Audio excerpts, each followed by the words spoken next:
Hello, my name is Brianna Fokoski.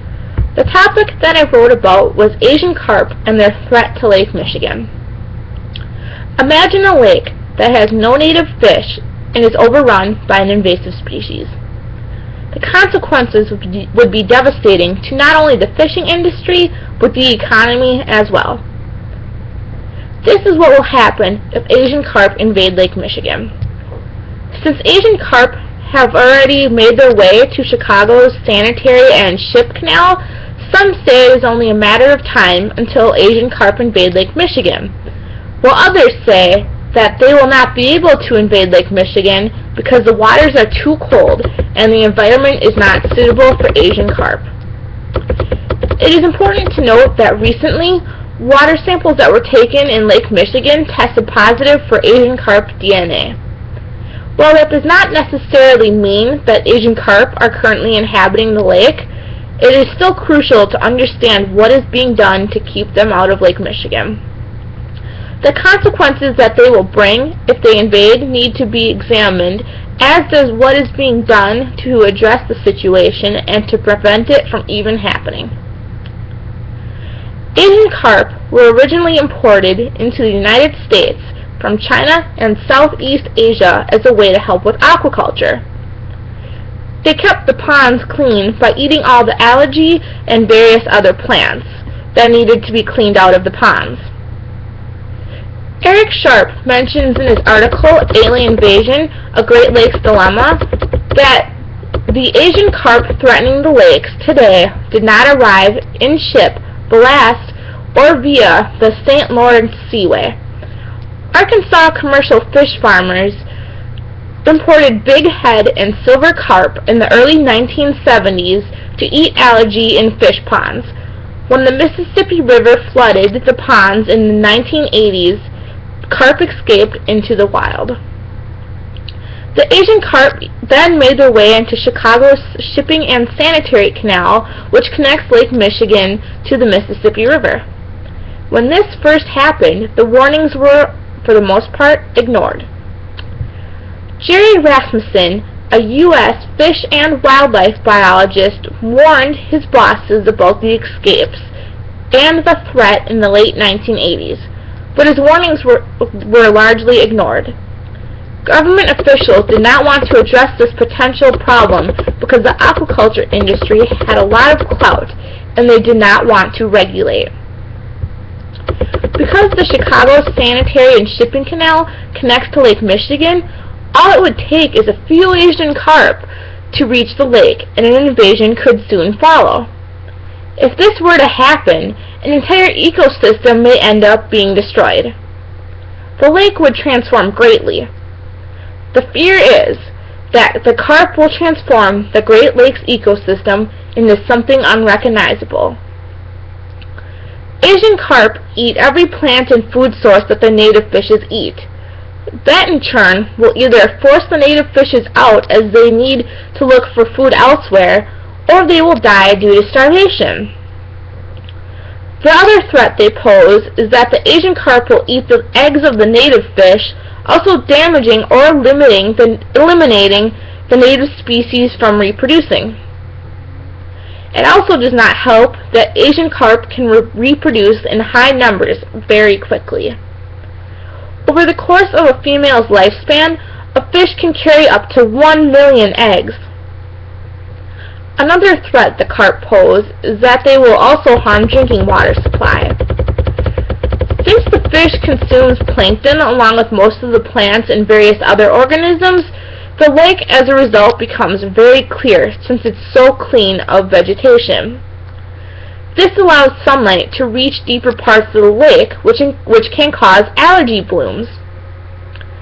The blooms increase the amount of bacteria, which in turn use up the oxygen from the water. Algae also produces toxins, which can make the water undrinkable. Not only will an ecosystem and fishing industry be harmed, but the recreational boating industry will be impacted as well. Asian carp have the potential to jump up to 3 meters, which is approximately 9.8 feet in the air, and hit people in their boats, causing damages or injuries. This will without a doubt scare a majority of the people away. As a result, beaches and marinas may end up being closed. When one considers that approximately 1/3 of all boats are registered in the Great Lakes region, the impact will be staggering. There is a realization that these fish need to be stopped from advancing further. It is very important to understand what is being done to try and keep Asian carp out of Lake Michigan. Along a 1,300-foot stretch of the Chicago Sanitary and Ship Canal near Lockport, Illinois, there are 3 sections where below the waterline the walls are studded with hundreds of metal electrodes. A low concrete bunker sits on the edge of the canal, serving as the operating center of the pulsing electrical fields that run 24 hours a day and function much as invisible fences for dogs do. The fish swim the other way. Some fish biologists feel that the electric barrier is not an effective measure, as they do not always repel the fish. Others feel that it is effective when it actually works. There is a lot of technology that goes into those barriers, so when any aspect of a barrier fails, that area essentially becomes vulnerable. Something else to think about is what happens when the barrier shuts down for maintenance. There are various eradication methods being looked at to control Asian carp populations.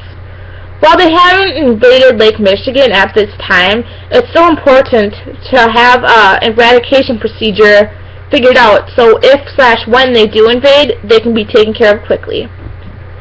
One potential method is to consume the fish. This is currently being looked at through studies to see if consumers would be willing to eat Asian carp. Another potential method would be to, according to Adam Hinthroner, author of The Explosive Spread of Asian Carp, would be to use pheromones manufactured to resemble those released by female carp to lure male carp into specific regions where the fish could either be caught or poisoned.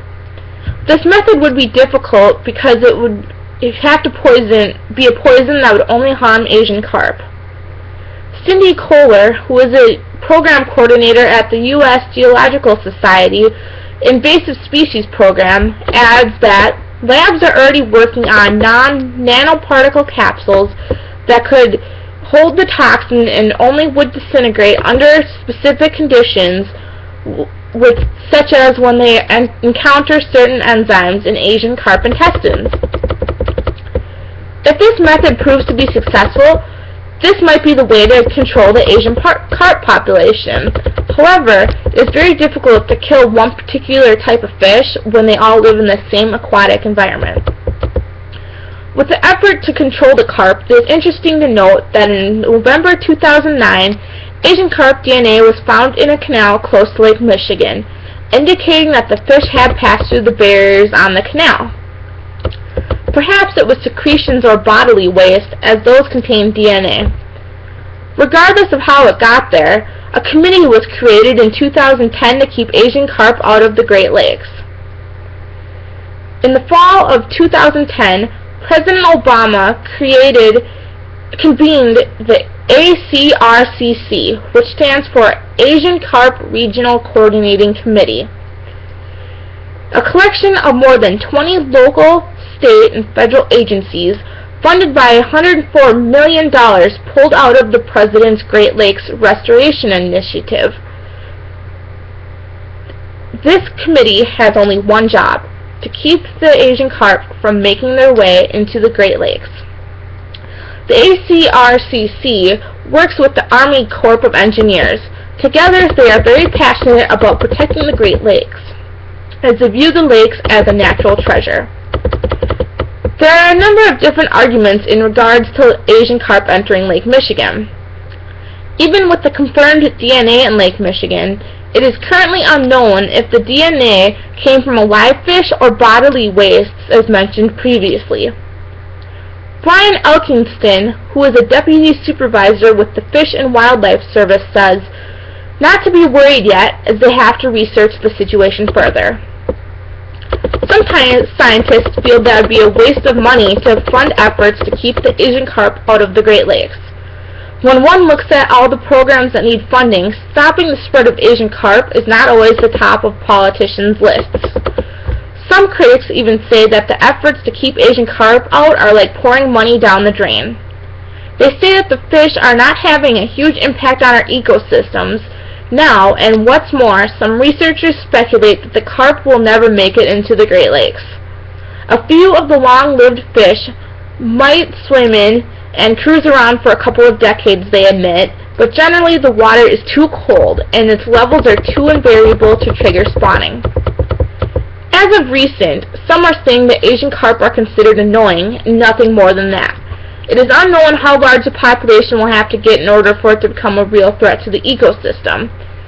It might take 20 to 25 years before they really establish themselves, says Duane Chapman, a research fish biologist with the U.S. Geological Society. We don't know for sure that we have any problems to speak of. Bottom line is that there are a great amount of disagreement amongst the scientists when it comes to Asian carp. Either way, making sure they do not become a threat to the ecosystem is something that should not be taken lightly. The Asian carp invasion got as bad as it did because warning signs were ignored until it was too late. It is evident that some of the United States senators agree, as 16 of them wrote a letter to the United States Army Corps of Engineers to quickly find a more effective way of keeping the Asian carp out of the Great Lakes. If Asian carp are found in Lake Michigan, what can be done to prevent further damage?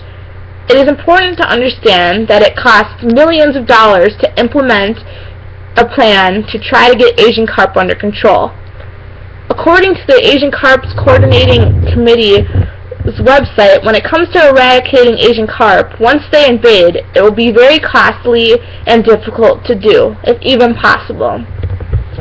Once Asian carp invade Lake Michigan, an entire ecosystem will be ruined unless a successful method of controlling the Asian carp population becomes available. The only guaranteed way of ensuring Lake Michigan will not be destroyed is to keep the Asian carp out of the lake. Once they get there, it would only be a matter of time until they can take over the lake. Recreational boating and fishing would have much fewer participants due to safety concerns. It is important to work together and protect Lake Michigan before it is too late. Lake Michigan is a natural treasure, and it would be a shame to lose it to an invasive species. Thank you.